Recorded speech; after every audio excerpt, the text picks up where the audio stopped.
বাবা কত বড় মানকচুটা।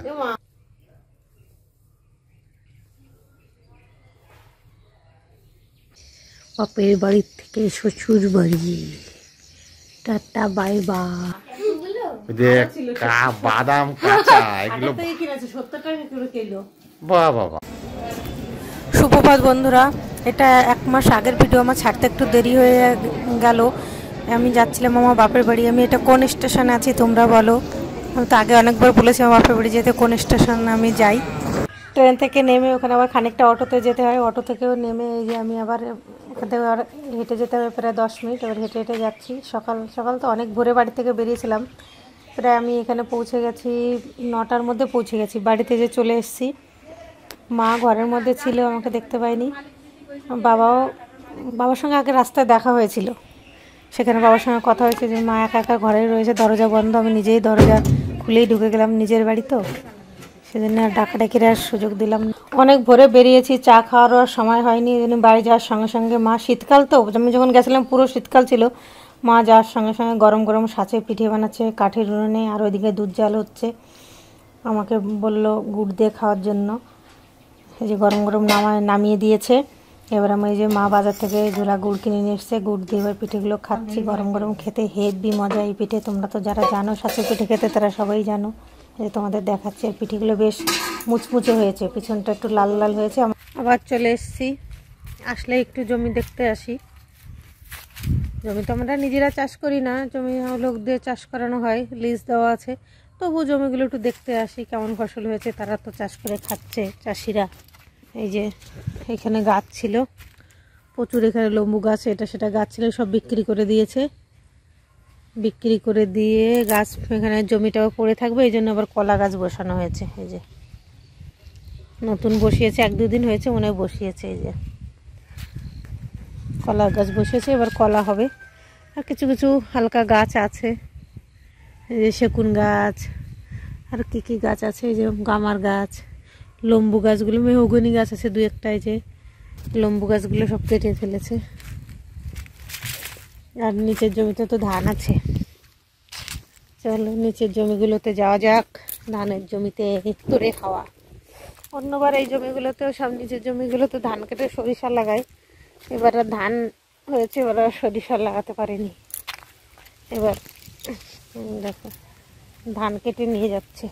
অন্যরা এই যে সর্ষে লাগিয়েছে, ভালো হয়নি সর্ষে। এবার সবাই, বেশিরভাগই সবাই ধান করেছে, সরিষা এবার কেউ লাগায়নি। অন্য বছর সরিষা করে এই যে সব জমিতে ধান কেটে। এবার আর ধান কেটে আবার ধানই লাগাবে। এবার আর সর্ষের চাষটা বেশি লোক করেনি। এবার ধানের চাষই বেশি করেছে, সর্ষে বেশি করে। আমার পিছনে এগুলো কি দেখা যাচ্ছে? বাবা, এগুলো সিম গাছ লাগিয়েছে। আমাদের জমি নয়, এগুলো অন্যদের জমি। এই যে কি সুন্দর সিমের ফুল হয়েছে, সিম গাছ কত সুন্দর হয়েছে। আমি তো বাজারে কিনে খাই, আর এখানে এগুলো বিক্রি করবে, বাজারে বিক্রি করার জন্যই লাগিয়েছে। এই দেখো ফুল হয়েছে,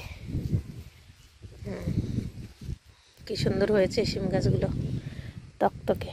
সিম গাছে খুব পোকা হয়, এই যে ছোট ছোট গুড়ি গুড়ি ফুলে পোকা হয়। এই দেখো দেখাচ্ছি, পোকা হয়েছে যে কালো কালো, যে সিমের পোকাদের ওষুধ দিতে হয়।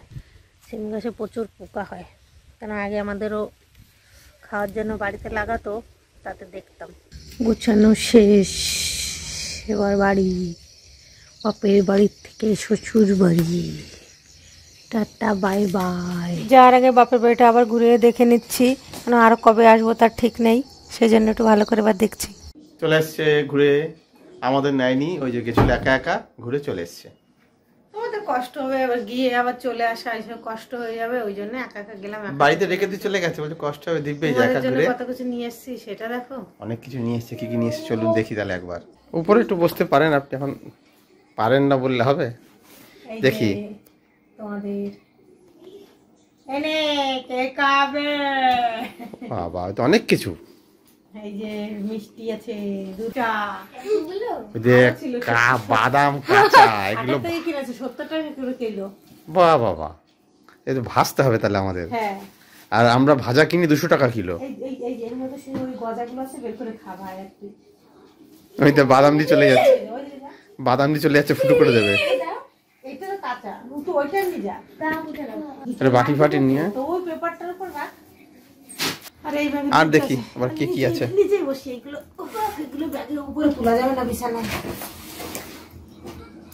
অনেক কিছু আছে বুঝলে, হাল খারাপ বয়ে নিয়ে আসতে, তারপর আবার দৌড়ে দৌড়ে ট্রেন ধরেছি। পানি ফল তোমার প্রিয়? আমার প্রিয় পানি ফল। বাহ, ঠিক আছে। এটা হচ্ছে জয়নগরের মোয়া। ওরে বাবা, জয়নগরের মোয়া। দিলাম, এটা হচ্ছে স্পেশাল জয়নগর। স্পেশাল জয়নগরের মোয়া, ঠিক আছে। নেক্সট বেগুন। বেগুন, ছোট বেগুন, ছোট ছোট কুলি বেগুন। বসো বসো, চেয়ারে বসো। ওই সনুকে দেখে যাচ্ছে। একটা বেগুন দিয়ে চারে বাবারে কত বড় বড়, আমি ভেঙে যা। এটার মধ্যে আছে কি, গেস করো তো কি থাকতে পারে? কিছু নড়ছে না, কি করে জানবো কি? বলো তো, আন্দাজ, এখন আন্দাজ দেখি। গেস করো কি থাকতে পারে। খুব হালকা, বুঝতে পারছি না এত হালকা কি আছে কে জানে। ভারী সারি হলে একটা বুঝতে পারতাম কিছু। দেখাচ্ছি তাহলে, বক ফুল। ও মা, বক ফুল? তো বক ফুল আছে কি করে জানবো?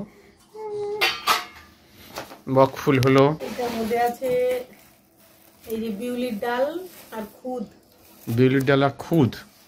আচ্ছা, বছরের ডাল, টাটকা ডাল। টাটকা ডাল আর খুদ, ঠিক আছে। লম্বাটা গুতা লাগছে, এটা আগে বের করি। ওটা বেশি খোঁচা লাগছে। হ্যাঁ, গুতা দিচ্ছে। এটা কি জানো? এটা মাঝে মাঝে লোককে দেয় যে সেইটা। মাঝে মাঝে কচু দেয়, কচু। এই যে বাবা, কত বড় মান কচুটা। মা, এটা ছোট সাইজেরটা তুলে এনেছি, বড় দুটো রয়েছে। মা পরে গাড়িতে গেলে ওইটা বড়টা আনতে বলেছে। এবার আমি তো আনতে পারবো, ছোট সব থেকে বেশি কুচি ছোটটা দিয়েছে। আবার সে গাড়ি নিয়ে যখন আসবে তখন বড়টা নিয়ে যাবে।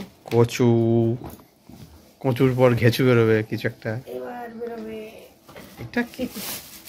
এটাই যে ভিজা পিঠা। ওরে বাবা, এটা কৌটো ভর্তি পিঠে। বাহ, দুধের ভিজা পিঠা, টলটল করছে তো। সাঁচের পিঠা। এই যে পিঠে চলে এসছে। আচ্ছা, গেল। আরে সাবা, গুড় দিয়ে করেছে। এখনকার গুড় মনে হয় চিনি বেশি মেশানো। হ্যাঁ, এখন পিওর গুড় পাওয়া খুব মুশকিল। আরেকটা আছে, এখনো শেষ হয়নি। আরেকটা আছে? ও বাবা, চিকেন। এটা মুখটা খুলবো না। থাক, এটা চিকেন আছে। তেল তেল হয়ে যাবে। থাক, তাহলে খুলতে হবে না, রেখে দাও। চিকেন এটার মধ্যে। তাহলে খুলো না। হ্যাঁ, কারণ হাতে নিচে রাখলে তেল তেল হয়ে যাবে। কমপ্লিট। এই দেখো, না গিয়েও লস হয়নি, সব খাবার দাওয়া যা নিয়ে এসছে। এখন জম্পেস করে খাই। খেয়ে নাও আগে, পিঠেগুলো খাও, রাত্রে খাবো ভাতের সঙ্গে। এখন পিঠে খাই, রাতে চিকেন খাবো, ইত্যাদি ইত্যাদি সব নিয়ে এসছে। এগুলো তো উদ্ধার করতে হবে, খেয়ে দেবে। আর দুধ থেকে বয়ে নিয়ে এসছে, দেশি চিকেন আবার। তাহলে এই অবধি রইলো। আমাদের তো নেয়নি, ঘুরে ফুরে এসছে, ঠিক আছে। তার নেয়নি, ওই মন খারাপ যা না হয় তার জন্য এত কিছু নিয়ে এসছে। কষ্ট করে এই অত দূর যেত একদিনের জন্য, সকালে গিয়ে আবার বিকেলে আসা হেভি কষ্ট হয়ে যায়। সেই জন্য ঘুরে এই যে চলে আসলাম। ব্যাস, ঠিক আছে, তাহলে একটু রেস্ট নিই।